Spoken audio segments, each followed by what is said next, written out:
Hello, you're listening to Wine Blast. I'm Susie, he's Peter, and you are very welcome, particularly since this is the first episode of our brand new Season 5.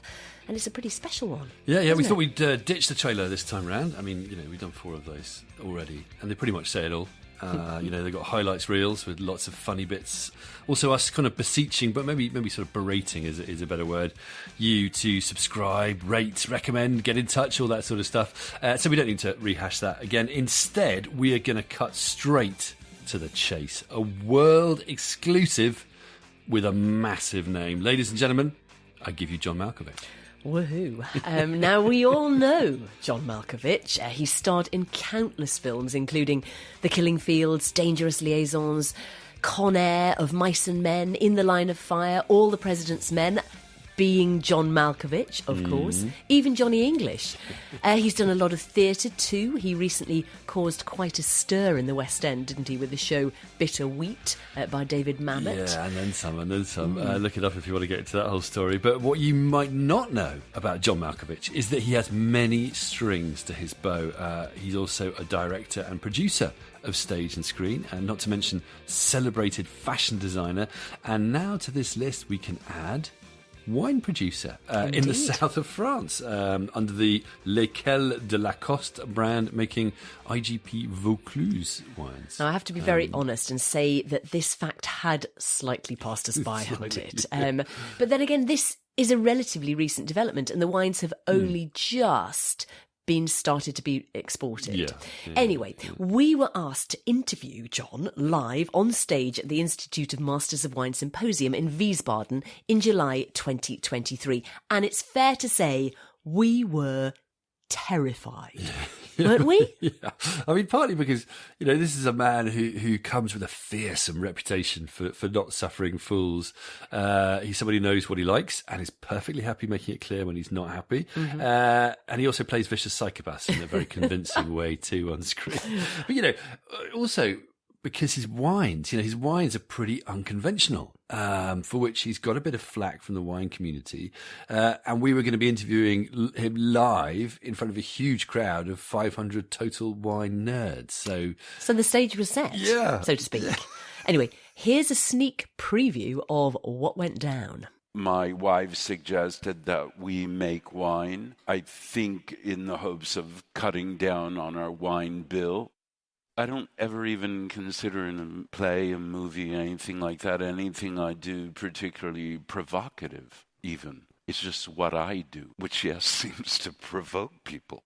I would advise the winemakers, if they really need to do some quick money laundering, go into fashion. You'll lose an unbelievable fortune in weeks, and you'll feel better about yourselves. So this is going to be a fun one. I have to say, we were intrigued by John right from the start, weren't we?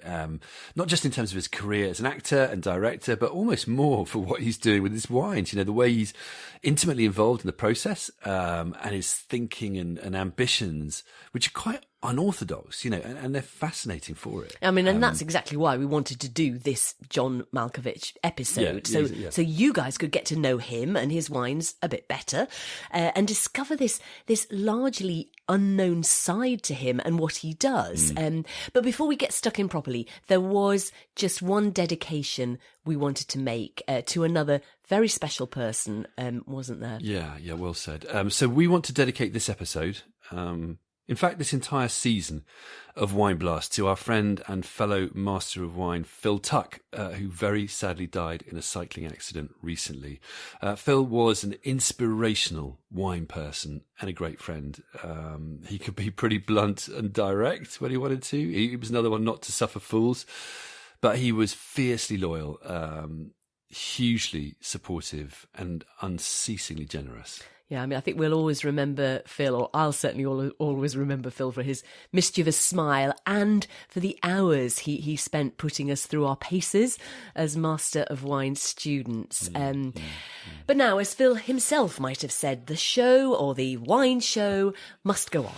Well said. Actually, just on this note, we should also pay tribute to the actor Julian Sands, who died recently and who was a great friend of John Malkovich. We did speak with John about this briefly, and he described Julian as someone of many talents who also loved to drink. And I think that's a lovely common thread to all the people we're mentioning here, including us, of course. Including us. We have the wine glasses right in front of us to prove it. Brimming glasses ready to be raised. So I think before we launch into the interview with John, it might be helpful to have just a bit of context. Good idea, as I gulp my wine down. So what to say about John Malkovich to set the scene?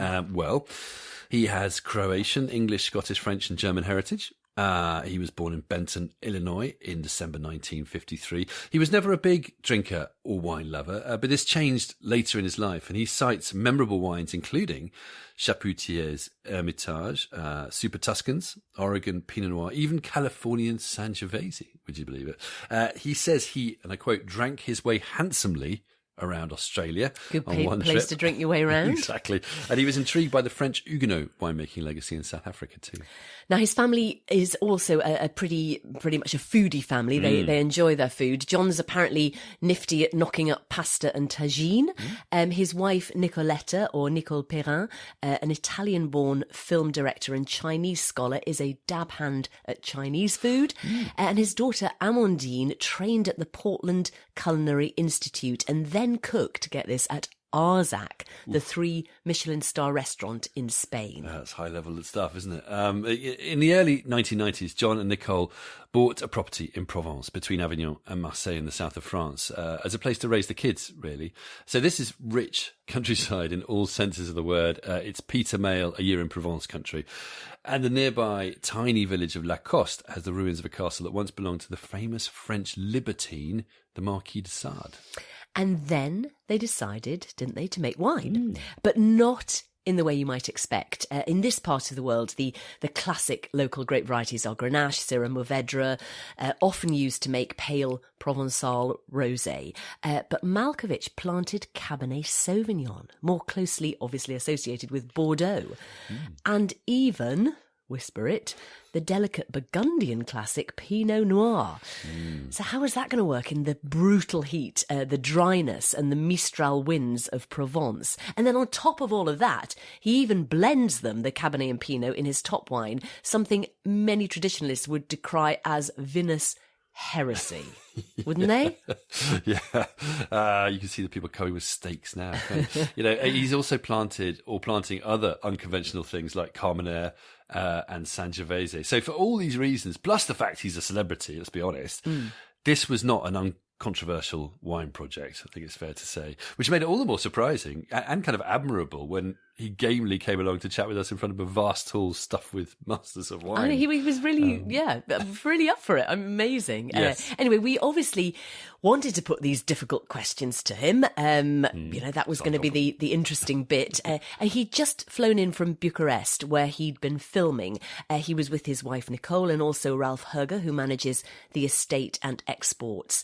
But it was just us and John on stage in front of a capacity crowd. Yeah, no one was going to miss this one. So just to explain, for this interview, we're using the audio from our interview live on stage. It's not perfect sound, sorry about that, but you do get a sense of the huge venue and the audience, which makes it quite fun. Essentially, we were on stage tasting his wines as we went along, as were the audience. There's a few references to that. And we were being sent questions by the audience to our iPads, which we then relayed to John, as you'll hear. Now, on the subject of the wines, we do touch on them in this interview, but we'll also be tasting them at the end of the show, so you can find out what we really think of them. But in the meantime, let's hear from John. And our first question was, what's his take on the phenomenon of famous people making wine? Well, I've done a lot of things that probably seemed odd choices or were things that maybe confuse people about where my interest lies. I'm an actor and a director, principally in the theater most especially, but also in movies.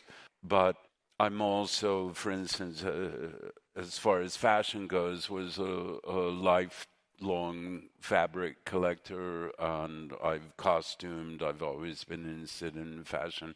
So for me, it was more just another form of self-expression.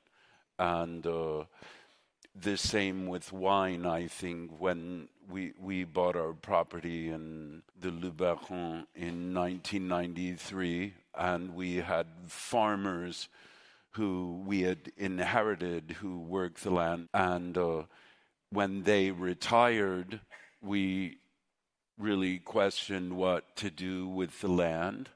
And my wife suggested that we make wine. I think in the hopes of cutting down on our wine bill, maybe, which sadly that hasn't occurred as yet. But we just thought it's great land, and we didn't want it to lie fallow for years, and we didn't like the look of it unworked. And because it's very good land, we decided to make wine. And we never really thought about commercializing it until we did our first vintage in 2011, and that was only Cabernet Sauvignon and Pinot Noir. And I don't think it was 16,000 bottles then, but it was quite a few thousand bottles. And even with a heroic effort from myself and several English writer friends, that seemed too tall a mountain to climb. So we decided we should commercialize it. We had excellent results the first several years, and many people I know who are quite big wine aficionados like the wine very much, and so we decided to do it. Well, should we move on to your wines? Because, Yes. We've tried them. Long story short, we really love them. Thank you. And that's not to be sycophantic. We're certainly not talking perfection here. But what we loved was, in a world of often bland, sort of correct, conventional wine, these wines stood out for their swagger, their unashamed character. They had something to say for themselves. They've got something to say for themselves. I think everybody will be able to taste that in their glasses. They're refreshing. They're refreshingly different. They're food friendly. They're not afraid to have a few rough edges. They speak of where they come from. And I think they're wines to put on the table, to drink and enjoy. Was that always your aim with them? Yes, it really was. I've always loved Cabernet Sauvignon. I like very much Pinot Noir as well. We also have Carmenere, which we're not making this year because we didn't like it. But we had 2 terrific years before, and we'll do better next year. But all of those are wines I like, and I don't see the point of doing anything if you don't like it. I mean, if talent has any definition at all, which I'm not sure it does, then surely it means that what you like, some amount of other people like. And if that's not the case, then you find that out very quickly. They say, we hate this, next. And as they're wont to do, and as one has to accept. So these were the grapes I like, the varietals I like, and this is the taste I like. I know there are millions of others and millions of other considerations, but I like to do what we like. And we're going to come on. I think we're going to pick up on a couple of these things as well. There's already so much to be getting on with. But just to touch on the first wine, the 2021 rosé Pinot Noir. And we're going to talk a bit more about this variety. But, obviously, this is already different from the norm. You're in sort of Provence country, Luberon. Of course, normally we're talking there about very easy drinking, Grenache-based, pale, dry, rosé. This is really different. And firstly, it's It's already a little bit aged, so we've got a little bit of age on it. It's not the latest vintage. Also, it's Pinot Noir. So, again, with this, what was your thinking with this rosé? I know you make rosé also from Cabernet, but what was your thinking particularly with the Pinot Noir rosé? That was actually my wife's idea, who runs the company. She really wanted to try. We do well with rosé. It comes out quite well. We've never had a bad year with the Cabernet. And we have a lot of Pinot, but of course, Pinot in France, when they hear you make a Pinot Noir in Provence, they can't deal with that. So there isn't, and one could say rightfully so, perhaps, but there isn't a market really for it. So this does very well here in Germany and Scandinavia and elsewhere. So we wanted to try with our Pinot to make rosé as well. Can we just sort of rewind for a moment and go back to your story with wine? When did you get into wine? How? And what has your journey been to get to this point of making your own wine?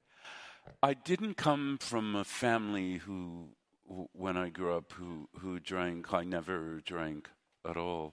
And I think the first time I ever had a beer was when I was 29 years old doing a play in New York, and I had to chug beers and bounce them off my co-star's head. And which I think I acquitted myself nobly, but I was never an alcohol person at all. So I first started drinking champagne and white wine probably well into my 30s, a little cognac in my late 30s, and eventually settled on red wine. And being a lot in America, I gravitated towards Cabernet Sauvignon, and then our children went to university in Oregon, and I began to become very familiar with a lot of the excellent American Oregon Pinot Noirs. And so that's kind of how I started to drink and started to become interested in it, really. But I was in my 40s by then. And tell us about the place as well, because everything you say, this is a really important part of why you've converted being a wine lover into being a wine producer. Can you just paint us a picture of your estate? It's an old farm, and it's in a valley that's the kind of miniature version of Franschhoek in South Africa. That's what it looks like, but in the sort of Provençal way and size. And it's in the valley between two cliff villages, Bonnieu and La Coste, La Coste being famously the village of the Marquis de Sade. And it's a beautiful place. I love it there. I love the way it sounds and smells, and I've never had a bad day there. Sounds absolutely magical. Just to pick up on one question that's come in, the question that's come in is, why did you choose to plant Pinot Noir over typical Mediterranean varieties? And there's a couple more questions like that along a similar theme. So obviously, in this area, Grenache, Syrah, Mourvedre, etc. would be typical. Yeah.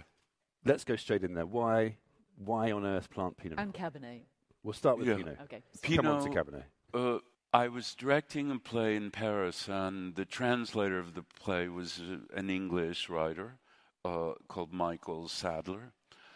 And Mick gave me an article which said that it was either Louis XV or Louis XVI, his wine conseil, Louis XV or XVI, had said, in our really parcel of land, this part of the valley, only Pinot Noir, only. Then we had a friend who had brought to dinner one night. He was from a village called Cuqueron, which is just over the Luberon Mountains from us. And he was with Hachette, the big French publishing house, Jean-Claude Lattès, and he brought to dinner one night a couple of bottles of Pinot Noir he had made, which were just, I thought, spectacular.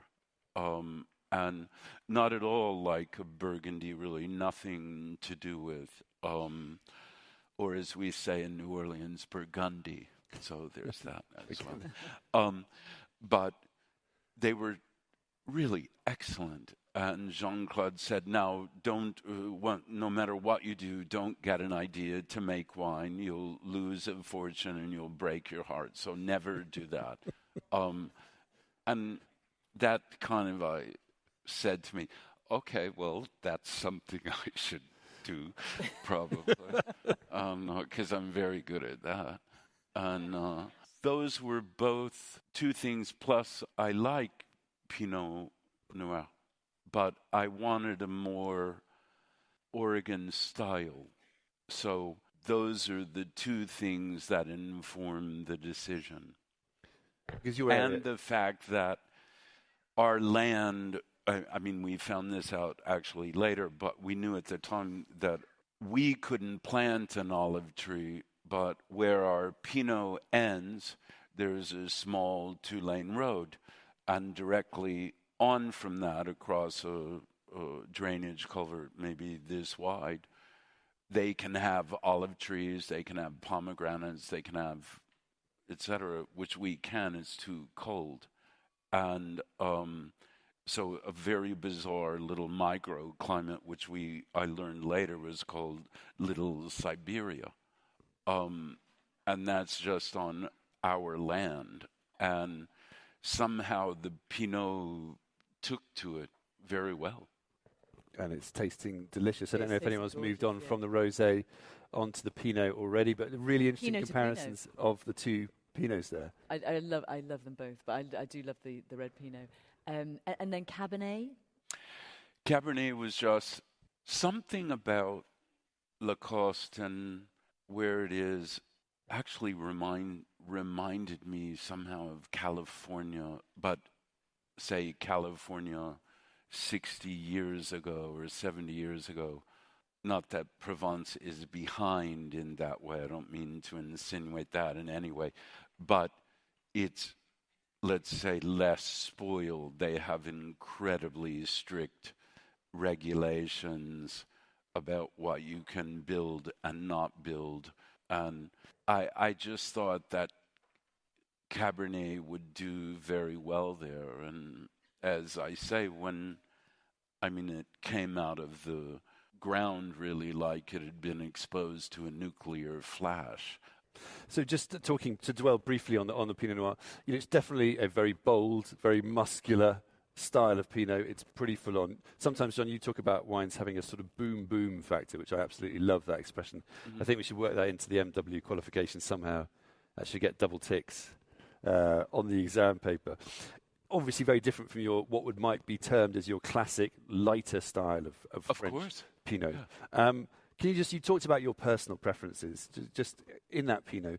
So your personal preference is definitely for that richer style. Yes. But equally, this is still a very savoury wine. It's not a kind of glossy, ridiculously opulent wine. It's still a food-friendly, savoury wine that sort of speaks of this sort of area. Can you tell us about what you like, what you don't like? I think in Pinots, as I said, I had so many good ones from the Russian River Valley and the Willamette Valley in Oregon. They are muscular. They introduce themselves. They're not, say in France, they'd be very, very much more refined. But on our land, the greatest refinement I believe we can make is that it tastes of where it comes from. And that's not Burgundy. It's nothing to do with it. It's not the same soil. It's not the same climate, moisture, and not the same history. So I like a fairly muscular Pinot. And Cabernet is just further down that line. I've got a couple more here from these from people in the audience. Has becoming a winemaker and a grape grower changed your outlook on acting or on aspects of your life? Well, I think everything you do, unless you consider yourself a kind of finished thing, changes you. And winemaking, like the work I did in fashion or in theater or in film or in classical music, it's only about details. You can make a film about anything. What matters is the execution and the details. And winemaking is detail. Fashion is detail. Theater is detail. Classical music collaborations are detail, pure detail. So all of those things share that commonality. So to me, it's all the same thing. So I think I'm probably just someone who is fascinated by details, and I'm not sure that I care greatly always about the field. I mean, I've worked now for 15 years constantly in classical music collaborations. I never liked classical music. So how could that be? I mean, how could that be? Well, of course, I didn't know it. And as my father told me when I was very young, Johnny, never influence your opinions with knowledge. I think there's probably a few people in this room who can relate to that. And I have lived up to that, I think, my entire life. But the truth is, whatever you do, don't kid yourself. You can really find a lot of interest in it. Going back to the Pinot Cabernet, we talked about Carmenere, Sangiovese, you've mentioned. These are clearly not typical variants from the area, and we've talked a little bit about the styles that you like and the fact that actually you don't necessarily worry too much about the field. You'd rather do what you feel is honest and right. Is there an element of you are famously a defier of convention. Are you defying convention in wine, or is this just you doing what you want to do and like to do and feel the right thing? See, I don't see myself even as unconventional or defiant. I see myself as someone okay with doing what I feel I want to do. I mean, my father, from the time I could understand language, would say to me, no, you decide. You. Not me, not your mother, not your teacher. You. That's how you'll go through life. And I don't ever even consider in a play, a movie, anything like that, anything I do particularly provocative, even. It's just what I do, which, yes, seems to provoke people sometimes. But it's really not an intention. Talking about varieties, Carmenere, you've planted Carmenere. Mm-hmm. Would you tell us a bit about your journey with Carmenere and your connections with Chile as well? I was in Chile. My first real connection was with the great Chilean movie director Raúl Ruiz, who I did my first film in French with Raúl. I can say quite proudly I've never asked a director a question in my entire life, and I'm 69 years old. I've done 150 films. But the first film I did in French, everybody was talking very quickly. etc. I couldn't really follow what the conversation was. It was many years ago, and I went up to ask Raoul, just am I in this scene or not? And if I'm in the scene, am I playing billiards, or am I the one smoking the cigar, or am I confused and am I smoking a cigar while playing billiards? And I asked this to Raoul, who responded with a 30-minute monologue of why plane trees lose their bark in June. So that was my first Chilean experience. And I loved Raoul, and I was in Chile touring with a Viennese Baroque orchestra that I've done several pieces with, and I had a drink at the bar, and it was Carmenere, and I was very taken by it and taken by the story of Carmenere, that it was originally a Bordeaux and then thought to go extinct in the big malady, and then a Chilean winery sent what they thought was their Merlot to do the DNA and get an opinion of the tasting, and the French expert who did it said, well, I like it. It's very good, but it's not Merlot. And so they had Carmenere down in Chile, and I love that it was kind of, it's like someone had put pepper in it, which I just thought was fantastic and fascinating, and I love the color of it and the smell of it. And I then tasted a bunch of different ones over a few year period and decided that's what we should plant. The first 2 years we were super pleased with it. It's absolutely delicious.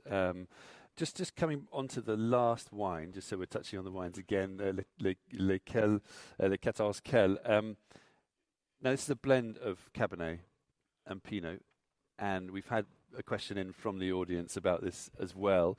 Can you just tell us about how this blend came about? Because I know there'll be a lot of people in this room thinking, Cabernet and Pinot, quelle horreur. Sure. Yeah. To put those two things together. Yeah. And the French expression was deliberate because, am I right in saying, didn't someone pitch this to you? Didn't one of your original winemakers pitch this idea to you and give it and want to give it a memorable title? Yeah, he David said, I mean, he could have been joking or not, I don't know. But he said we should do a mix and call it Les Liaisons Dangereuses. And I said, surtout pas. But then Jean Nathalie, who was our consultant, pitched the idea in a much more serious way. And I thought, yeah, let's try it. And we had a terrific, I think, first year. It was pretty volatile and needed a good 18 months or so to settle in. We like it. And so far, okay every year. I think this one's young because it's 21, but so far so good with it. It's not something I would have thought of either, but I do think the Pinot lends the Cabernet a little delicacy and freshness. We did have a question. Have you contemplated any film or theatre project with wine as a main theme? No, I was offered a part in a film that Taylor Hackford was going to do about La Veuve Clicquot. I don't think it ever got made. As far as I know, it didn't. And if it did, I don't think I was in it. But I'm never that sure. Now, you touched on fashion. You touched on fashion a couple of times. We were just admiring your wonderful clothes, beautifully designed. And we were talking about it because obviously you got involved in fashion, and we were just comparing before we started, just comparing the difficulties, the challenges of making money in a business like wine, and also making money in a business like fashion, and yet at the same time there are things, pleasure and rewards you can derive from these things which go beyond the monetary. Yeah, of course. I mean, I would advise the winemakers, if they really need to do some quick money laundering, go into fashion. You'll lose an unbelievable fortune in weeks. And you'll feel better about yourselves. But I think, as I said, they're all detailed things. And my feeling is, when you put something out in the public square, I don't want to call it an act of arrogance, because I don't think that would be fair either. But when you put something out in the public square, many things could happen, but two of them are definite. There'll be people who resent it with every fiber in their being. And more times than one would wish to admit, they may be right to have done so and to have felt that. And then there may be people who will like it, or even really like it. And you have to be ready for both. And fashion, I love doing. I've probably had, I've certainly had a lot of luck and good fortune in my life, and I've been honored by various organizations for various things. But the biggest honor of my life was being asked to design a fabric for Liberty of London, and nothing else is even in that ballpark, or even on that planet. Even taking acting into consideration. Oh, unquestionably, yeah. Just moving on, I have to ask a question like this. I apologise in advance. Well, I don't apologise, it's a good question, but non-wine related question. In The Line of Fire, you were super creepy and scared the bejesus out of me. You were an amazing villain. What movie are you most proud of? You know, that's not a feeling I'm really familiar with. The idea of being proud of something. I may have liked doing something. I loved Wolfgang Peterson, who I have to make a video for an homage for him. He was a lot of fun. He was very amusing. It was fun to do. I loved Clint Eastwood. I'm fond of Rene Russo. It was a nice cast. It was great.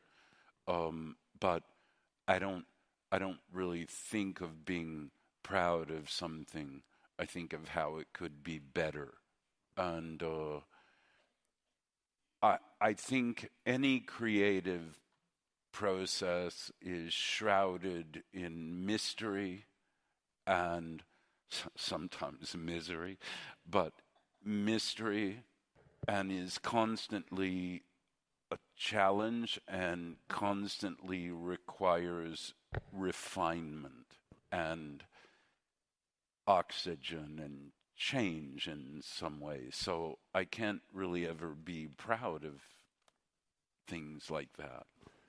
Just to finish on that then, but are you proud of your wines if we put them in a sort of creative context? Or do you see things that you could always sort of do better and perfect? And I'm happy when it's good and not very happy when it isn't. And I have a tendency to make that clear. And not in some kind of big boss way, but I like what I like. I can't change. I'll be 70 in December. Change is not coming. I'll continue to respond the way I do to things and only think about what could be improved. There's no point in thinking about what's good. But as I always say, I've directed a lot of plays and some very successful ones and won this and that in award in America or in France or in England or what have you, or blah, blah, who cares? Certainly I don't. But here's the thing. I never once put on a play that at the end of it, even if the audience stood up and applauded, that they just demanded we start the play over again right now. Okay, so that tells me what? Not good enough. And, okay, some people would say if that's your bar, you're deranged. No. If you have to know what the bar is, and the bar should be high. So we did, I was shocked by how good, speaking of wine, our 2020 Carmenere was. First vintage, 600 bottles-ish. It was just shockingly good. But, you know, I directed a play once where the character says that when the day she was born, she looked out the window and she saw this exquisite landscape and this magnificently colored sunset, and she said to herself, she was 1 day old, "You mean I'm going to have to look at this again tomorrow?" Okay, that's to me that's normal, that you're always looking and trying to ensure something is worth putting in front of people. And for me, that's normal. Pride is odd. So I think we're just about out of time, but I think one final question on that kind of looking to the future. What do you see in the future for you and particularly for your wines? Well, assuming prison is out of the question, I see just keep progressing, just keep working and refining in all the things I do, and especially in the wine. Just always keep our nose to the grindstone. I mean, it's not very romantic, but that's just how I'm constructed, really. John Malkovich, thank you so much. Thank you. Nose to the grindstone. Such a fascinating interview. And I think you really get a sense of the man there, don't you? He really doesn't do pride. He just wants to keep getting better and keep moving forward. Yeah, I mean, he says if he's not perfectly happy with how wine turns out, if it's not good enough in his view, he'll be very happy making it into hand sanitizer. I'm sure not sure he's happy making it into hand sanitizer. Well, no, but he just sort of... But he's pretty focused, isn't he? Yeah, very. And it is all about the details. And he really... This is something that impressed me. He really wants to make wine that speaks of its place. You know, he makes it clear he's not into what he calls refined wines. That's just not his taste. He likes wines that announce themselves, generous wines. You know, but at the same time, he says the greatest refinement is that the wine tastes of the land. So we're back to speaking of place. And I think that's great. Yeah, totally. One thing I'd also pick up on is he's got a great sense of humour, hasn't he? He has, actually, Really dry. He may be a bit dark sometimes, but, you know, I love how his friend tried to warn him off winemaking or he'd lose a fortune, and he quipped, I'm quite good at that. Which is quite telling, given I believe, or certainly it's reported, that he lost, a lot of money, perhaps millions of dollars in the Bernie Madoff scandal. So, I know. I loved his story about the Chilean director, Raul Ruiz. Yes. One of the other things he said about Raul was how he's famous for saying, and I quote, "If you behave very badly in your life, you'll come back as a Chilean in the next life." I love that. It's such a Chilean thing to say, isn't it? Brilliant. It's brilliant. Now, we did sit down to record one-on-one with John after our stage interview. Sadly, we don't have time to play that now. We can maybe share that for subscribers. Thinking about it. But there is just one snippet we wanted to share. We asked him what he found most exhilarating and frustrating about making his own wine. And I should say here that the Carve, he refers to, is a cooperative winery. And the 14 Kell is John's top wine, the blend of Cabernet and Pinot. Because we don't have our own winery, you're always, wine is very capricious anyway. So you're at the mercy of the elements. You're at the mercy of the wind and the rain, or the lack thereof, or the hail, which we get well into May. Into May we can get hail, and then you're done. And then there's, of course, just human error. We're at a big cave now, and the 217 got mixed with somebody else's wine. It was a spectacular cab, just ruined. It was a great year. Oh, that's annoying, isn't it? Ooh. That must have been painful. Ooh. Oh. What do you say when something like that happens? That's really they took responsibility. They were apologetic and all that, but they know what it means. I mean, what it really meant is that was our only really good vintage from 2015 until this year. And that's what it meant, So we did the rosé before and the 14 Kell. So it's in the 14 Kell, the Cabernet. But the Cabernet pure we couldn't make. So, it's frustrating. Every year we argue about when to pick, because we always want late. And it's very frustrating not to have the workers we want, because you can't hand pick after a certain time in France because they all leave. It's unbelievable in France. You just can't find the labor. So those are the frustrations, the exhilarations? Exhilarations, just also walking out in the field and looking at this Cabernet that was planted, so many years ago now, and going through tasting everything at night after dinner or before. We go out, taste the Carmenere, taste the Cabernet, taste the Pinot. That's fantastic. Just looking out, and it's such a organized, pretty, and fairly sensible, sustainable use of land and earth.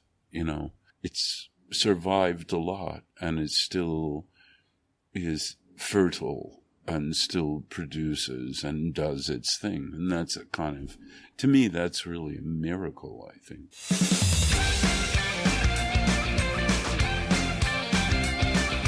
So winemaking isn't without its frustrations, as we probably know, even for John Malkovich. That sounded heartbreaking, didn't it, to lose that amazing 2017 cab? Didn't it? I mean, that must be just more than gutting.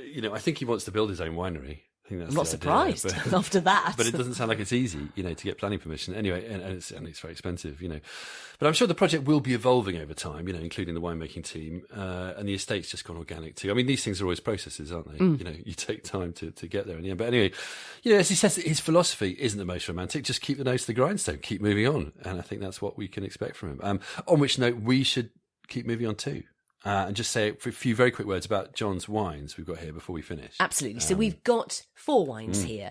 The first up is an elegantly pale rosé, Quelles de La Coste Pinot Noir Rosé 2021. So this is 13% alcohol. Yeah. IGP Vaucluse, as we've said, are all the wines. And it's lovely, isn't it? Most Provençal rosé is based on Grenache, but this is Pinot Noir, and it's Pinot Noir with a bit of age. And it's got real character, juicy red fruit. It's got crisp acidity. I kind of get some rose hip and a bit of earthy herbal notes there. It's dry, but well balanced, and it's got personality. Yeah, it's a bit different, isn't it? Refreshingly so in a world of bland Provençal rosé. Nice touch of age there, foodie, not crazy pricey at 16 quid either. Next up, we've got another Pinot Noir, but this is it's the red version, the Quelles de La Coste or LQLC Pinot Noir 2021, 13%. This one's £26. Now, this is not your average Pinot. It's a Pinot to put hairs on your chest. It's dark, meaty, muscular, quite firm and drying. It's really rustic, perhaps a bit of Brettanomyces in there, giving it that meaty dimension, but certainly no wallflower. It's not a wannabe Burgundy. No, I mean, it's not classic Pinot, but I love it. And it's very rare I would say that. Yeah, not true. classic Pinot, but I love it. I really do. It's got a darker fruit than you expect. It's got, as you say, quite firm tannin, but, I think blind, I might put it in Italy or Lebanon maybe. There's some fresh acid, but it's rustic, like we said, rustic, intriguing. And I really like that. Then we have the Cabernet Sauvignon 2021. This is 14%, £28. Now, I'm going to say this wasn't our favourite in the lineup. It was a bit volatile, a bit baked, but it does have fine tannin. It's got leafy notes. It's quite silky. Yeah, I'm not sure if we got a dodgy bottle. Which we weren't sure, were we? There was some maybe slightly. What we did like, though, was the 14 Quelles, and that's the blend. Yeah. I'm surprised I'm saying this. The blend of Cabernet Sauvignon and Pinot Noir. We had the 2018, so there's a bit of sort of leathery age there, but also loads of berry fruit, fresh acidity. You've got the firm tannins. Again, really a wine that goes very well with food. I think it's the most complex red here. Yeah. But it's not overdone as well, which is really important. It was like a combination of the Southern Rhone with Bordeaux and hints of Tuscany. Proper complex, savoury, poised red. Really impressive. Yeah, as it should be. You could argue at £49, but what really impressed us too, on a final note, was sorry to be rushing through this, but we're over. Whizzing was through. The 2020 Carmenere, which you got here, 13%. Seriously punchy, vivid character. With that classic Carmenere roasted pepper and herbs, but also some floral notes, tons of cherry, plum fruit. Definitely no shrinking violet. You can see a common theme here, but also definitely not overdone either. It's not overripe or over-oaked, which is the curse of many a Chilean Carmenere, for example. Yeah, absolutely. I mean, this one is mid-weight and it's got some tension. Great with, we found it great with charcuterie, didn't we? Perhaps a touch of jammy fruit. It's a little bit dry, a bit muscular. I think you preferred it to me, but it's not overdone, as you say, and it's a great red to have with food. Again, a bit different and fun. Yeah, Southern French Vaucluse Carmenere. What's not to like? These wines, I think it's fair to say in summary, that they're far from bland international identikit blockbusters, aren't they? Which is so brilliant. We love that. They're not for everyone, for the same reason. They are not easygoing crowd pleasers. They're full on. They're properly characterful, unreconstructed wines that speak of a place. They also speak of a person. All of which I guess you would expect and maybe hope for from John Malkovich's wines. Yeah. They belong on the table as talking points. They're refreshingly different, and it's all very welcome. Yeah.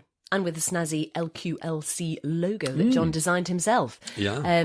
Even though I would say, I like good packaging, I think it could be a bit more impressive. It is quite basic. And then the Pinot Noir in a Bordeaux-shaped bottle doesn't quite work for me, a bit odd. But, each to his own. Anyway, there we have it. John Malkovich, Le Vigneron. Oui. So, huge thanks to John. What a superstar and a genuinely lovely man, I have to say. Also to Ralph Herger and Nicole Perron. Thanks in addition to the Institute of Masters of Wine for having us interview John and providing us with the original audio from the event. We'll put some photos and links to find the wines on our website. Anyway, most of all, though, thanks to you for tuning in and spending time with us. Welcome again to Season 5. We have loads more good stuff coming your way. Until next time, cheers.